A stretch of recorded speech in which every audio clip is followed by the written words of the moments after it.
The exquisitely carved Yungang Buddha sits in meditative silence as a peaceful smile adorns his lips. More than 1,500 years of historical vicissitudes later, he is still proud of the God's creation. Yungang Grottoes are located in Datong City, Shanxi Province, China. The grottos are carved along the mountain, stretching for about 1 kilometer from east to west.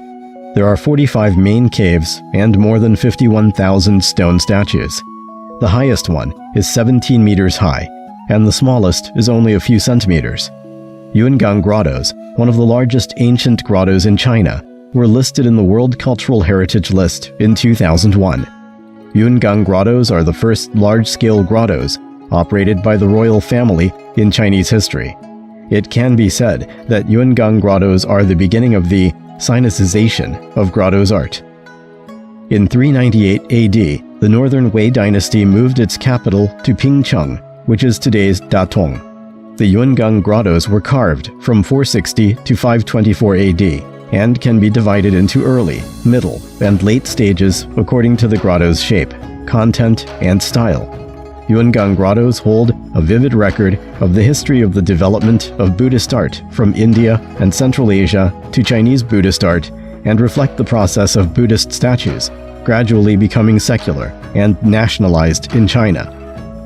The early grotto's construction, caves 16 to 20, was led by the famous monk Tan Yao under the will of Emperor Wencheng of the Northern Wei dynasty, known as the 5 Caves of Tan Yao. The central parts of the 5 caves have carvings of huge Buddha statues, symbolizing the 5 emperors of the Northern Wei dynasty. Square forehead, high nose, big earlobe, and shoulders are reflections of the characteristics of early ethnic minorities, which are different from the traditional Indian Buddhist statues. The mid-term grottos date back to when carving was at its peak in the prosperous period of Northern Wei dynasty. The colors and sculpture shapes are neat and gorgeous. The characteristics of this type of carving is quite different from those of early grottos. There are obvious Chinese characteristics to the shape of caves and the content and style of carvings. The proportion of Buddha statues is moderate, and the musicians and dancers manifest a patriotic fervor. At the same time, Chinese palace architecture was also turned into sculptures, which was widely used in the construction of grottos and temples in later generations. After the Northern Wei dynasty moved its capital to Luoyang, the large-scale carving of the grottos stopped, but the art form was taken up by the middle and lower classes.